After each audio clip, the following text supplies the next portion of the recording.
Hey guys, Double Wide 6. It's been a long time no see, and I haven't been doing that on purpose. I've been kind of busy around the house with the kids and, you know, just doing stuff, and nothing's really been that exciting. Rather than just making random videos that aren't real helpful or engaging, what I figured I would do is take a break. I'm not quitting YouTube or anything like that, but it's been 5 or 6 weeks since I posted a video, and it's basically just because I really didn't do anything too exciting that was worth filming. So today I have a little video for you, so I figured I'd bring you along and you know, stay subscribed to my channel because I will have videos more regularly, but I just wanted to touch base with you guys and just let you know I didn't get anything posted for a while, and everything's going well, so it's not any family issues or anything like that. So I'll show you what I'm working on. So as you guys know, I'm a subscriber and fan of Mustie1. If you're not subscribed to his channel, you should check it out. I'll put a link under my video to his video. And recently he just made a video on how to make a pneumatic impact driver. And so I have impact drivers that you put sockets on, and once the socket's on there, you hit this with a hammer and it'll turn rusted bolts and things like that. And Musty just made a video on a tool that he bought that one of his subscribers recommended to him, and it hooks up to an air chisel, an air hammer, which I have already, and it works to loosen up fasteners that are rusted in place.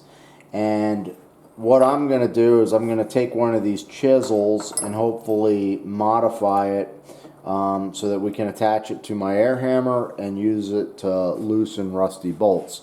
So I thought it would be a worthwhile project to show you guys. So I gave it a bunch of consideration as far as what I want to mount on the end of this, and I'm going to go with a 1/2-inch anvil because I have an extra socket.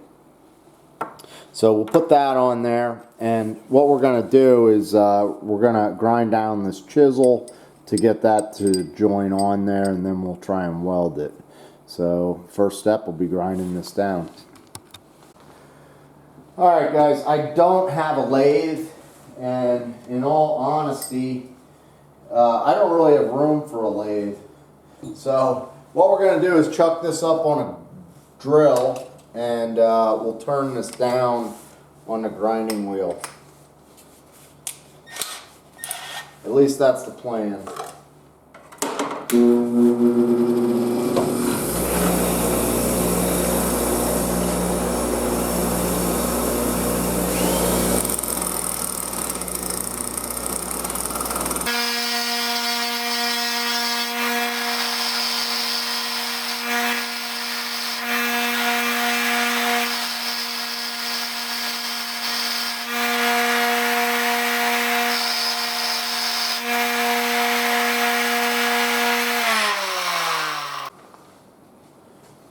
I'm just going to touch this thing up a little bit on my belt sander.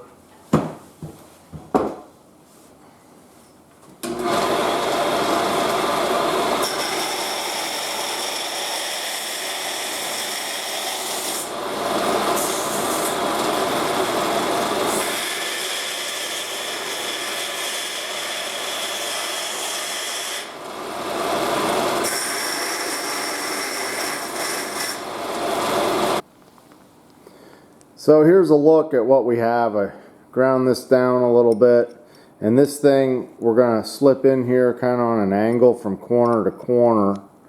And what I'm going to do now is I'm going to tap this thing, set this down in here so that we can weld it.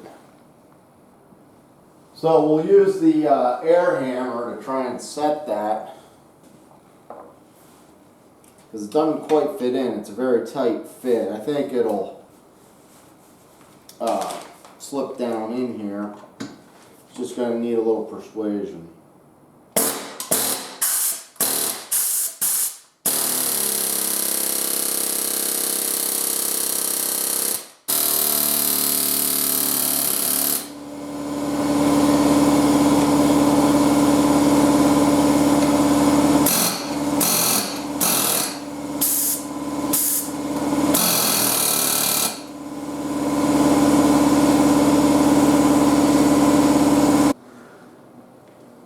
I'm just going to tack this up.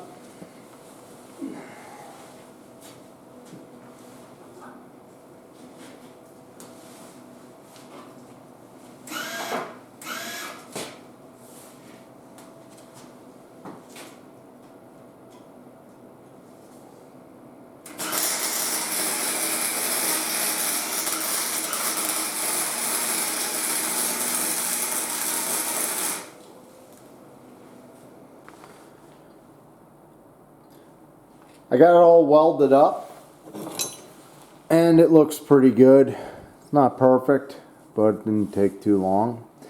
And this handle, you'll see when I show you how to use the tool, you use that kind of as a handle to turn the fastener out that you're trying to loosen.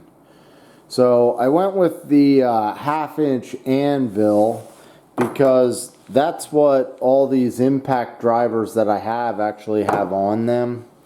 And I have like some impact tools.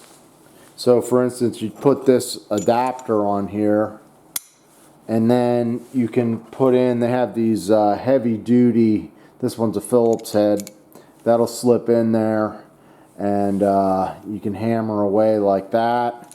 Or with the use of adapters, you can go down to 3/8 just like that, and then you can use any 3/8 inch sockets, and once again you could go to a 1/4 inch. Now really you should have impact ready adapters, and they even make these Phillips head adapters that go on the 1/4 inch like that. So I think it'll be pretty versatile the way it is. And all this, like I said, it just goes in your air hammer. I'll put a link below to where you can get one of these if you don't want to make one. And you'll see that the tool, it's actually an aircraft tool. Not exactly sure what the name is, but I'll tell you what, I'll pop it up in the video here. So click the link, you can see that, and I'm going to take this outside and show you how it works. Alright, we're going to give this thing a shot. So I got this bolt here. It's a pretty good sized bolt. It's 3/4 inch. And the handle on here you turn it whichever way you're trying to move the bolt. So we're trying to loosen it, so I'll keep down pressure on it.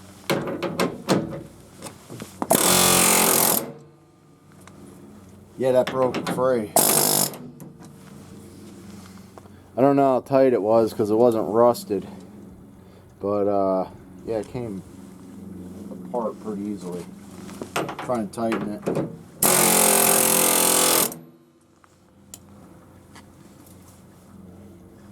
Trying to figure out where else I have bolts I could try. I'm going to try one more on here. Everything on this lift gate was rusted. And I didn't have every bolt out, so I'm going to try this one here.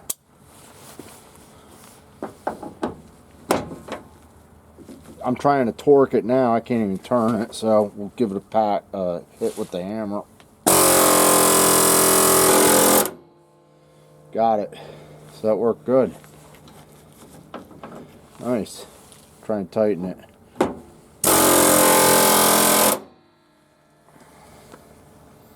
I think this thing's going to be pretty handy. Well, that about wraps this one up, guys. Tool worked pretty well. Generally, this is the type of tool that would be used to loosen up like Phillips head or flathead bolts that you're trying to be really careful not to strip. So, you know, you're trying to use a screwdriver, but you can't get enough torque on it. So something like this might work. And the reason I say that is because, you know, this is set up for a 1/2 inch socket. So I could use my Milwaukee impact gun as long as there's room for most things, or even a breaker bar. But sometimes, you know, smaller flathead and Phillips head bolts can be a problem. So anyhow, if you want to build one of these, it's not too hard to do. I noticed the price of this tool, you know, they're pretty expensive.